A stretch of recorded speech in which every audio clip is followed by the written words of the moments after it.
Hello प्यारे बच्चों, कैसे हो आप सभी। मेरी नाम मैम आप सभी का आपके अपने चैनल ज्ञान गंगा 6 to 12 में स्वागत करती हूँ। और जैसा कि आप सब जानते हैं कि इस चैनल पर मैं आप सभी को कक्षा 6ठी से लेकर कक्षा 12वीं की जो हिंदी विषय है उसको पढ़ाती हूँ। तो आज मैं आप सभी के लिए कक्षा 7वीं की जो पूरक पुस्तक है बाल महाभारत, उसका जो पहला पाठ है महाभारत कथा, उसे लेकर के आई हूँ। तो चलिए बिना किसी देरी के हम अपनी क्लास को शुरू करते हैं। महाभारत कथा। तो अब हम इसके बारे में जानेंगे कि महाभारत कथा महर्षि पराशर के कीर्तिमान पुत्र वेद व्यास की देन है। यानी कि जो महाभारत कथा है वो किसने लिखी थी, वो वेद व्यास ने लिखी थी। तो ये महाभारत जो कथा है ये किसकी देन मानी जाती है, वो महर्षि पराशर के कीर्तिमान पुत्र वेद व्यास की देन मानी जाती है। वेद व्यास जी ने महाभारत की यह कथा सबसे पहले अपने पुत्र किसको, सुखदेव को कंठस्थ कराई थी। कंठस्थ मतलब याद कराई थी। और बाद में अपने दूसरे शिष्यों को उन्होंने क्या करा, फिर कंठस्थ कराई। यानी कि सबसे पहले उन्होंने जो महाभारत कथा है पुत्र सुखदेव को और उसके बाद अपने शिष्यों को। मानव जाति में महाभारत की कथा का प्रसार महर्षि वैशंपायन के द्वारा हुआ था। वैशंपायन व्यास जी के प्रमुख शिष्य थे। ऐसा माना जाता है कि महाराज परीक्षित के पुत्र जन्मेजय ने एक बड़ा यज्ञ किया। इस महायज्ञ में सुप्रसिद्ध पौराणिक सूत भी मौजूद थे। सूत जी ने समस्त ऋषियों की एक सभा बुलाई। महर्षि शौनक इस सभा के अध्यक्ष हुए। अब सूत जी ने ऋषियों की सभा में महाभारत की कथा प्रारंभ की। महाराजा शांतनु के बाद उसके पुत्र चित्रांगत हस्तिनापुर की गद्दी पर बैठे। यानी अब इसमें क्या कहा गया है कि जो परीक्षित थे उसके पुत्र कौन थे, जन्मेजय। उसने क्या किया, एक बहुत ही बड़ा यज्ञ का आयोजन किया था, एक बहुत बड़ा यज्ञ रखा था। और इस महायज्ञ में जो कौन थे, पौराणिक सूत्र भी मौजूद थे। और सूत जी ने समस्त ऋषियों की क्या करी थी, एक सभा बुलाई थी। और महर्षि शौनक क्या हुए थे, इस सभा के अध्यक्ष हुए थे। फिर सूत जी ने ऋषियों की सभा में जो महाभारत की कथा है उसको शुरू किया, उसको प्रारंभ किया। महाराजा और कैसे उन्होंने उस कथा को सुनाया कि महाराजा शांतनु के बाद उसके पुत्र चित्रांगद हस्तिनापुर की गद्दी पर बैठे थे और उनकी क्या हुई थी, उनकी अकाल मृत्यु हो गई थी। और अकाल मृत्यु होने पर उनके भाई विचित्र वीर्य राजा हुए। उनके दो पुत्र हुए, कौन कौन से, धृतराष्ट्र और पांडव। तो ये किसके पुत्र थे, ये विचित्र वीर्य राजा थे, उनके दो पुत्र थे, धृतराष्ट्र और पांडव थे। बड़े बेटे धृतराष्ट्र जन्म से अंधे थे, इसलिए उस समय की नीति के अनुसार पांडु को गद्दी पर बिठाया गया था। पांडु ने कई वर्षों तक राज्य किया। उनकी दो रानियां थी। तो उनकी दो रानियां कौन थी, तो उनकी दो रानियां थी कुंती और माद्री। कुछ समय राज्य करने के बाद पांडु अपने किसी अपराध के प्रायश्चित के लिए तपस्या करने कहाँ चले गए, जंगल में गए। उनकी दोनों रानियां भी उनके साथ ही गई थी। तो अभी तक हमने क्या जाना, अब मैं आपको पीछे समझा देती हूँ कि अभी तक हमने क्या जाना है। जो सूत जी ने ऋषियों की जो सभा हुई थी उसमें महाभारत की कथा को शुरू करा, यानी कि उनको बताना शुरू करा कि महाभारत की कथा में क्या हुआ था। तो महाराजा शांतनु के बाद उनके पुत्र का क्या नाम था, चित्रांगत था, जो हस्तिनापुर की गद्दी पर बैठे। और उनकी क्या हो गई, उनकी अकाल मृत्यु हो गई। तो उनके जो भाई थे विचित्र वीर्य, उनको राजा बनाया गया था। और उनके दो पुत्र थे, कौन कौन थे, धृतराष्ट्र थे और पांडव थे। और धृतराष्ट्र कैसा था, धृतराष्ट्र अंधा था, इसलिए उनका जो दूसरा पुत्र था कौन, पांडु, उसको राजा बनाया गया। और कुछ वर्षों तक उसने राज्य किया। और उनकी दो रानियां थी, कौन कौन सी, कुंती और माद्री। तो उन्होंने काफ़ी समय तक जब राज्य किया उसके बाद उन्होंने कोई अपराध किया जिसके प्रायश्चित के लिए वो कहाँ चले गए, तपस्या करने जंगल में चले गए। और उनकी जो दोनों रानियां थी, कौन सी, कुंती और माद्री, वो भी उनके साथ जंगल में ही चली गई। वनवास के समय कुंती और माद्री ने 5 पांडवों को जन्म दिया। कुछ समय बाद पांडव की क्या हो गई, मृत्यु हो गई। पांचों अनाथ बच्चों का वन के ऋषि मुनियों ने लालन पालन किया और उनको पढ़ाया लिखाया। जब युधिष्ठिर 16 वर्ष के हुए तो ऋषियों ने पांचों कुमारों को हस्तिनापुर ले जाकर पितामह भीष्म को सौंप दिया। पांचों पांडव बुद्धि से तेज और शरीर से कैसे थे, बली थे। उनकी प्रखर बुद्धि और मधुर स्वभाव ने सबको मोह लिया था। यह देखकर धृतराष्ट्र के जो पुत्र थे, कौन, कौरव, वो उनसे जलने लगे और उन्होंने पांडवों को तरह तरह से कष्ट पहुंचाना शुरू कर दिया। जो पांडु थे उनके पुत्र क्या कहलाए, पांडव, और जो धृतराष्ट्र के पुत्र थे वो क्या कहलाए, कौरव कहलाए थे। और वो जो कौरव थे वो पांडवों से क्या करते थे, जलते थे, इसलिए उनको तरह तरह के कष्ट पहुंचाना उन्होंने क्या कर दिया, शुरू कर दिया। दिन पर दिन कौरवों और पांडवों के बीच में बैर भाव बढ़ता गया। अंत में पितामह भीष्म ने दोनों को किसी तरह समझाया और उनके बीच में क्या करा दी, संधि करा दी। भीष्म के आदेशानुसार कुरु राज्य के दो हिस्से किए गए। कौरव हस्तिनापुर में राज्य करते थे और पांडवों को एक अलग राज्य दिया गया, जो आगे चलकर किस नाम से प्रसिद्ध हुआ, तो इंद्रप्रस्थ नाम से मशहूर हुआ। इस प्रकार कुछ दिन क्या रही, शांति बनी रही। उन दिनों राजा लोगों में चौसर खेलने का आम रिवाज था। सब क्या करते थे, वो चौसर खेलते थे। राज्य तक की बाजियां लगा दी जाती थी। इस रिवाज के मुताबिक एक बार पांडवों और कौरवों ने क्या खेला, चौपड़ खेला। कौरवों की तरफ से कुटिल सुकनी खेला। उसने युधिष्ठिर को हरा दिया, जिसके फलस्वरूप पांडवों का राज्य छिन गया और उनको क्या मिला, 13 वर्ष का वनवास मिला, कि उनको 13 वर्ष का वनवास भोगना पड़ेगा। उसमें एक शर्त यह भी रखी गई कि 12 वर्ष वनवास करने के बाद उनको एक वर्ष क्या करना पड़ेगा, अज्ञातवास करना पड़ेगा। उसके बाद उनको राज्य लौटा दिया जाएगा। द्रौपदी के साथ पांचों पांडव 12 वर्ष वनवास और 1 वर्ष अज्ञातवास में बिताकर वापस लौटे, पर लालची दुर्योधन ने उनको राज्य देने से क्या कर दिया, इनकार कर दिया कि वो राज्य नहीं देगा। अतः पांडवों को अपने राज्य के लिए क्या करना पड़ा, युद्ध करना पड़ा। युद्ध में सारे कौरव मारे गए। तब पांडव उस विशाल साम्राज्य के क्या बन गए, स्वामी बन गए। इसके बाद 36 वर्ष तक पांडवों ने राज्य किया और फिर अपने पोते परीक्षित को राज्य देकर द्रौपदी के साथ कहाँ चले गए, तपस्या करने हिमाचल चले गए। तो संक्षेप में महाभारत की यही कथा है जो हमें पाठ के अंतर्गत दी गई है। अब इस पाठ से संबंधित जितने भी प्रश्न बन सकते हैं, अब मैं उनको करा देती हूँ। पहला प्रश्न है, महाभारत की कथा किसकी देन है। तो हमने पाठ में जाना था कि महाभारत की कथा महर्षि पराशर के कीर्तिमान पुत्र किसकी देन है, वेद व्यास की देन है। दूसरा प्रश्न, व्यास जी ने महाभारत की कथा सबसे पहले किसे कंठस्थ कराई थी, तो अपने पुत्र को कराई थी, और उनके पुत्र का क्या नाम था, सुखदेव था।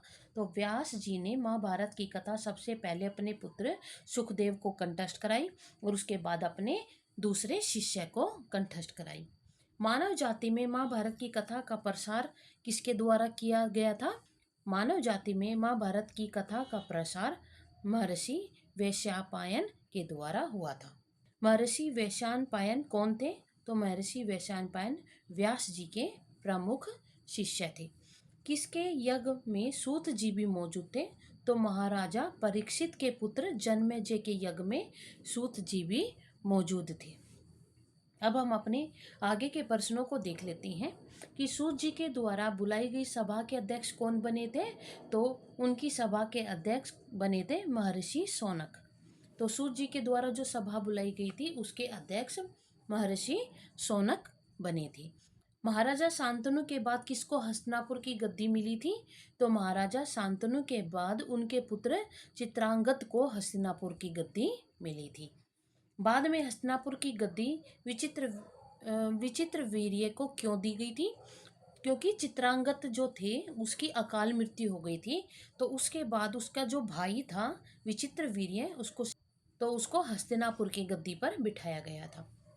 विचित्र वीर्य के 2 पुत्र हुए थे, तो उन पुत्रों का क्या नाम था, तो उनका नाम था, एक का था नाम धृतराष्ट्र और दूसरे का था पांडव। धृतराष्ट्र ज्येष्ठ पुत्र थे।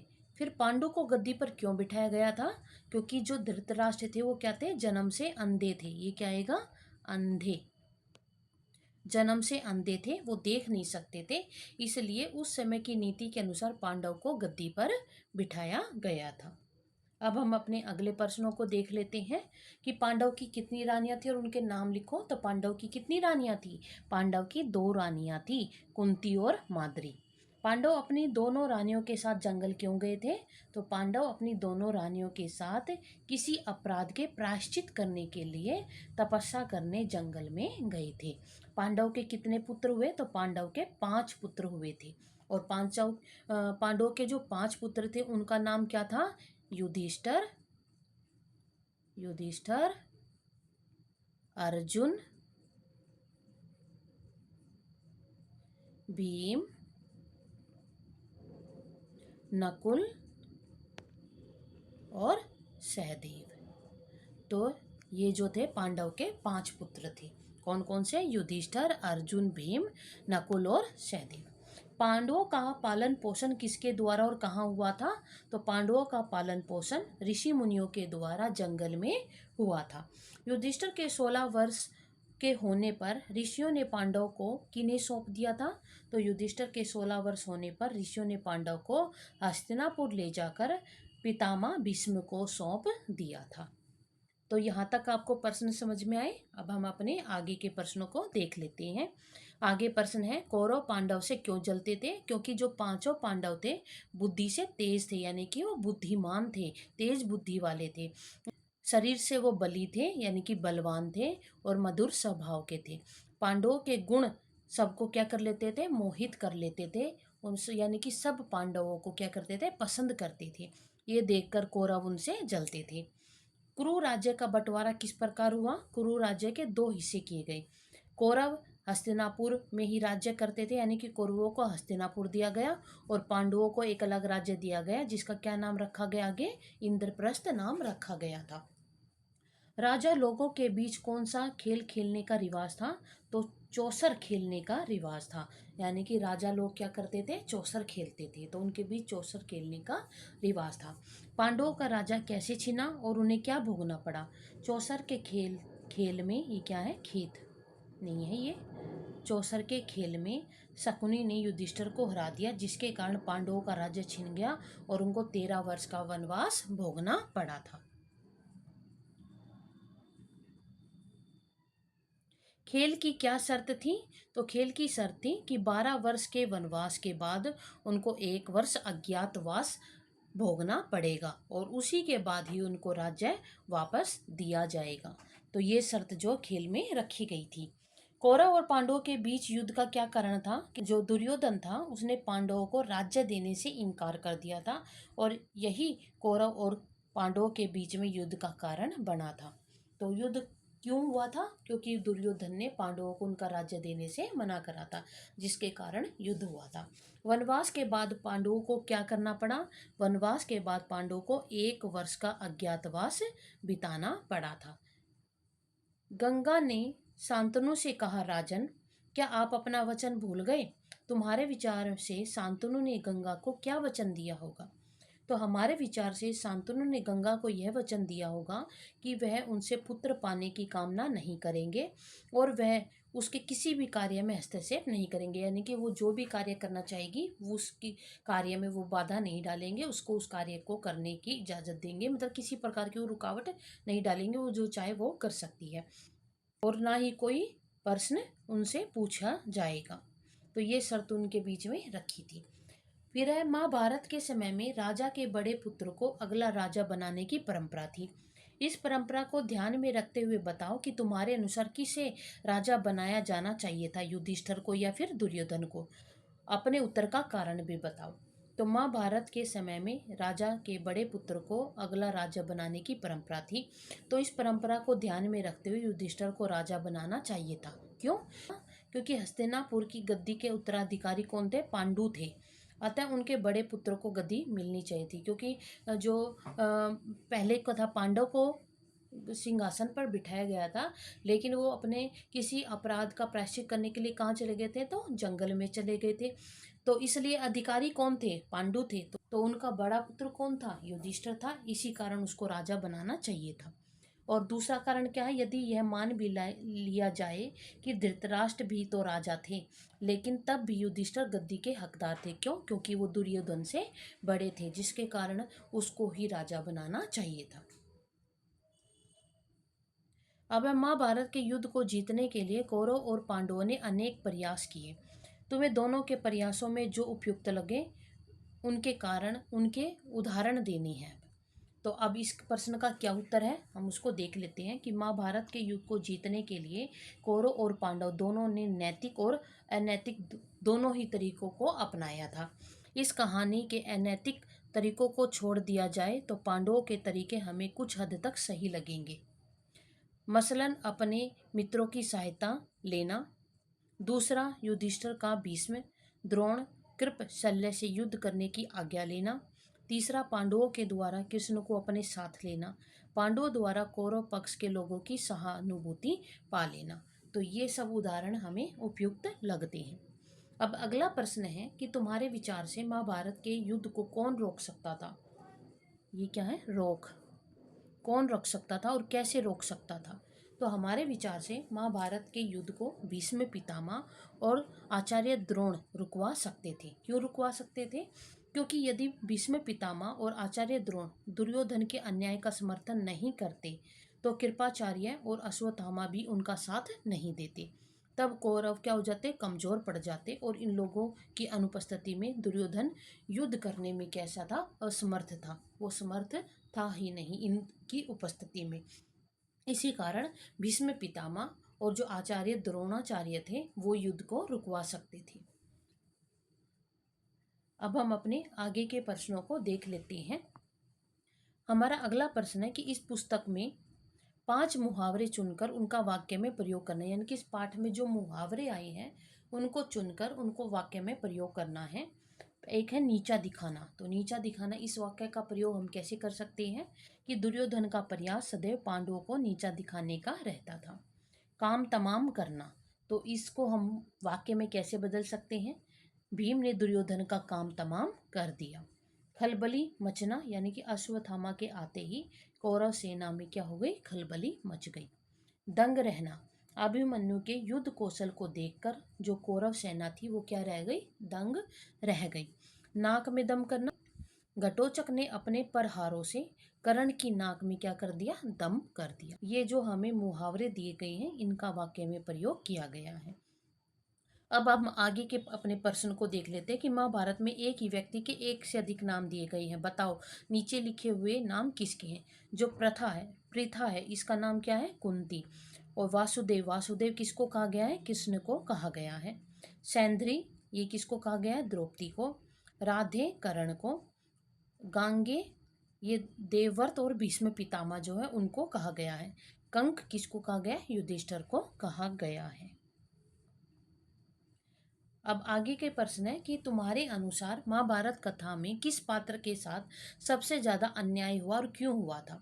तो हमारे विचार में सबसे ज्यादा अन्याय किसके साथ हुआ है, कर्ण के साथ हुआ था। कैसे, वो सूर्य पुत्र कर्ण को उसकी जन्मदात्री ने क्या त्याग दिया था। जो सूर्य पुत्र था यानी कि जो कर्ण था वो किसका पुत्र था, सूर्य पुत्र था। और उनकी माता का नाम क्या था, कुंती था। तो उन्होंने क्या करा था, कर्ण को जन्म देते ही त्याग दिया था। शस्त्र परीक्षण के दिन पहचान लेने के बाद भी कुंती ने उसको नहीं अपनाया। उसको पता लग गया था कुंती को कि ये मेरा पुत्र है, फिर भी उसने उसको नहीं अपनाया। उच्च कुल में उत्पन्न होने पर भी वह सूत्रपुत्र कहलाया था। इंद्र ने भी उसके साथ क्या किया, छल किया। परशुराम ने उसको श्राप दे दिया और अर्जुन ने उसको छल से मारा। तो इस प्रकार से हम कह सकते हैं कि कर्ण के साथ क्या हुआ था, अन्याय हुआ था। अब आगे का प्रश्न है कि महाभारत में के युद्ध में किसकी जीत हुई थी। याद रखो कि युद्ध में दोनों पक्षों के लाखों लोग भी मारे गए थे। तो युद्ध में जीत किसकी हुई थी, तो महाभारत के युद्ध में पांडवों की जीत हुई थी, क्योंकि पांचों पांडव जीवित बच गए थे, जबकि कौरव पुत्रों में से कोई भी नहीं बचा था। इसके अलावा लाखों लोग मारे गए हैं। अब तुम्हारे विचार से महाभारत की कथा में सबसे अधिक वीर कौन था या थी, अपने उत्तर का कारण बताओ। महाभारत की कथा में एक से बढ़कर एक वीर थे, अतः निर्णय करना बहुत ही कठिन है। पितामह भीष्म, आचार्य द्रोण, कर्ण व अर्जुन एक से बढ़कर एक वीर थे। सबसे अधिक के प्रश्न पर अर्जुन को माना जाता है। अगर हम कहें तो सबसे ज़्यादा वीर अगर हम देखें तो अर्जुन को माना जाता है। पितामह भीष्म व द्रोणाचार्य तो सदैव अर्जुन की वीरता की प्रशंसा करते ही थे। कर्ण व अर्जुन की तुलना करने पर कर्ण क्या हो गया, पीछे रह गया। और उसका क्या कारण था कि राजा द्रुपद को बंदी बना लेने में कर्ण क्या हो गया था, असफल हो गया था, जबकि अर्जुन को सफलता मिली थी। गंधर्व राज से कर्ण पराजित हुआ, जबकि अर्जुन ने क्या करी, विजय पाई। विराट राज के यहाँ अर्जुन ने कर्ण को हराया था। उसके अलावा द्रौपदी स्वयंवर में भी कर्ण क्या हो गया, असफल हो गया और अंत में अर्जुन के हाथों मारा गया। तो इसलिए कर्ण जो है अर्जुन से क्या हो गया था, पिछड़ गया था। अब अगला प्रश्न है, यदि तुम युधिष्ठिर की जगह होते तो यक्ष के प्रश्नों का क्या उत्तर देते।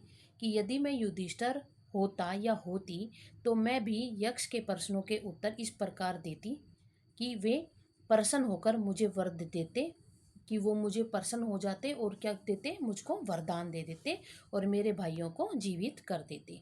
तो ये जो है इसका उत्तर है। अब हम आगे देख लेते हैं हमारे और कौन कौन से प्रश्न हैं।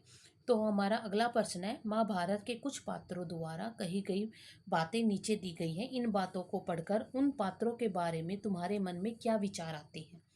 कि जैसा पहला है, शांतनु ने केवटराज से कहा, जो मांगोगे दूंगा यदि वह मेरे लिए अनुचित ना हो। अब इस प्रश्न का क्या उत्तर है कि हमारा तर्क है कि राजा शांतनु अपनी सुख सुविधा के लिए अनुचित कार्य नहीं करना चाहते थे। मतलब उनके पास सुख सुविधा थी लेकिन उसके होते हुए भी वो कोई अनुचित कार्य नहीं करना चाहते थे। तो इससे हमें पता चलता है। अगला है, दुर्योधन ने कहा, अगर बराबरी की बात है तो मैं आज ही कर्ण को अंग देश का राजा बना देता हूँ। तो इससे क्या पता चलता है हमें कि दुर्योधन के इस वक्तव्य से कर्ण के प्रति सहिष्णुता तथा पांडवों के प्रति ईर्ष्या की भावना दिखाई देती है। इस वाक्य से हमें ये पता चलता है। अब अगला है कि धृतराष्ट्र ने दुर्योधन से कहा, बेटा मैं तुम्हारी भलाई के लिए कहता हूँ कि पांडवों से वैर न करो, वैर दुख और मृत्यु का कारण होता है।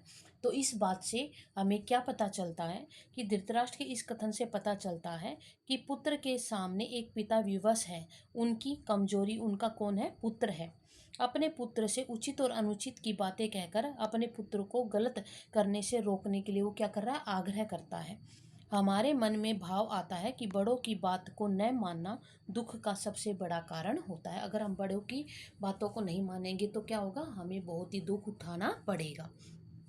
द्रौपदी ने सारथी प्रतिकामी से कहा, रथवान जाकर उन हारने वाले जुए के खिलाड़ियों से पूछो कि पहले वह अपने को हारे थे या मुझे। तो इससे क्या पता चलता है, तो इस कथन से स्पष्ट होता है कि द्रौपदी एक तेजस्वी व स्वाभिमानी नारी है। उसी नीति का अच्छी तरह से जो ज्ञान है वो पता है। हमारे विचार में भारतीय नारी को ऐसी ही तेजस्वी और स्वाभिमानी होना चाहिए। अब अगला प्रश्न है, युधिष्ठिर ने आचार्य द्रोण से कहा, अश्वत्थामा मारा गया, मनुष्य नहीं हाथी। युधिष्ठिर सच बोलने के लिए प्रसिद्ध थे। तुम्हारे विचार से उन्होंने द्रोण से सच कहा था या झूठ। अपने उत्तर का कारण भी बताइए।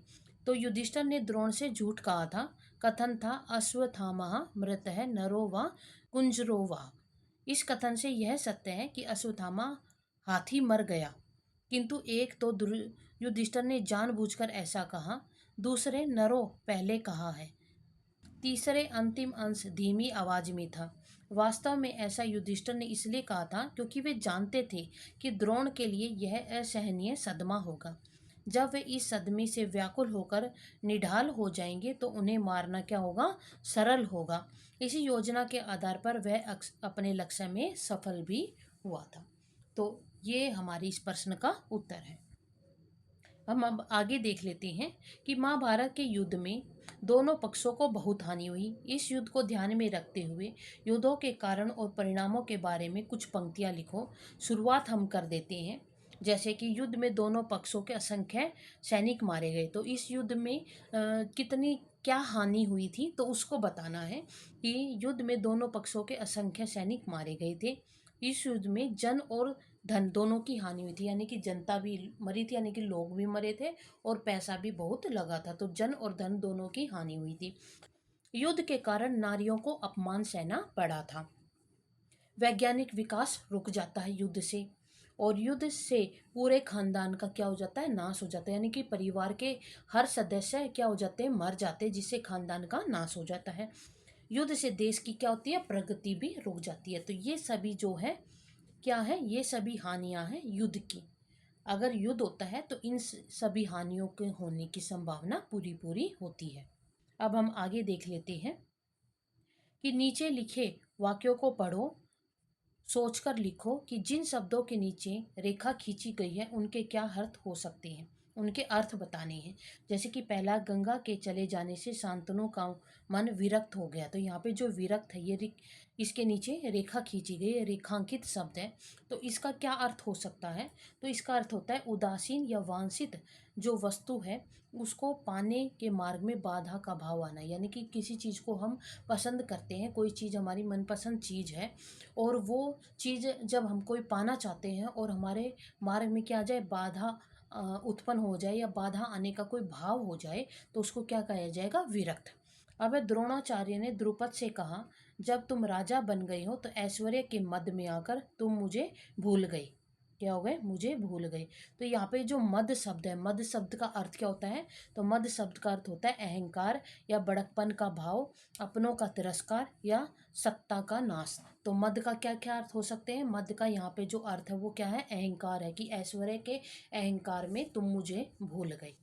अब दुर्योधन ने धृतराष्ट्र से कहा, पिताजी पूर्ववासी तरह तरह की बातें करते हैं। तो जो पूर्ववासी है इसका क्या अर्थ होता है? पूर्ववासी का अर्थ है नगर के वासी, प्रजाजन या सामान्य जनता। जो हमारी प्रजा होती है उसको क्या कहा जाता है? उसको पूर्ववासी कहा जाता है।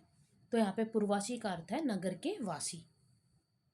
स्वयंवर मंडप में एक वृद्धाकार धनुष रखा गया था। तो ये जो वृहदाकार जो धनुष है इसका अर्थ क्या है? तो वृहदाकार का अर्थ होता है बहुत बड़ी आकृति का या सामान्य धनुष की अपेक्षा बहुत बड़ा धनुष। तो उसको वृहदाकार का मतलब होता है बहुत बड़ा। फिर चौसर का खेल कोई हमने तो इजाद नहीं किया। तो यहाँ पे जो इजाद अर्थ है, तो यहाँ पे जो इजाद शब्द है इसका क्या अर्थ है? तो इजाद का अर्थ होता है निर्माण करना या आविष्कार करना या कल्पना करना। इजाद का अर्थ होता है कोई चीज़ बनाना, कि चौसर का खेल हमने तो नहीं बनाया है। तो इस प्रकार से इसका अर्थ होगा आविष्कार। तो आज हमने अपने पाठ को पूरा कर लिया और इस पाठ से संबंधित जितने भी प्रश्न बन सकते थे वो सभी प्रश्न मैंने आपको करा दिए। तो आज आपको मेरी वीडियो कैसी लगी मुझे कमेंट में ज़रूर लिख करके बताइएगा। अगर आपको मेरी वीडियो अच्छी लग रही है तो इसको लाइक करें, ज़्यादा से ज़्यादा शेयर करें, ताकि आपके जैसे और भी जो स्टूडेंट हैं वो इन वीडियो का लाभ उठा सके। अगर कोई स्टूडेंट मेरे इस चैनल पर नया आया है या फिर जिसने इस चैनल को सब्सक्राइब नहीं किया है तो वो हमारे ज्ञान गंगा 6 to 12 को सब्सक्राइब कर ले। साथ ही साथ बेल आइकन को दबा के ऑल के बटन को भी प्रेस कर ले, ताकि मैं जो भी नई वीडियो डालूं उसका नोटिफिकेशन आप सभी तक सबसे पहले पहुंचे।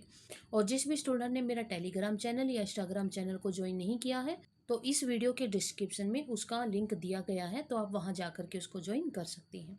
तो मिलते हैं हम अपनी अगली क्लास में, तब तक के लिए धन्यवाद। Take care, bye bye.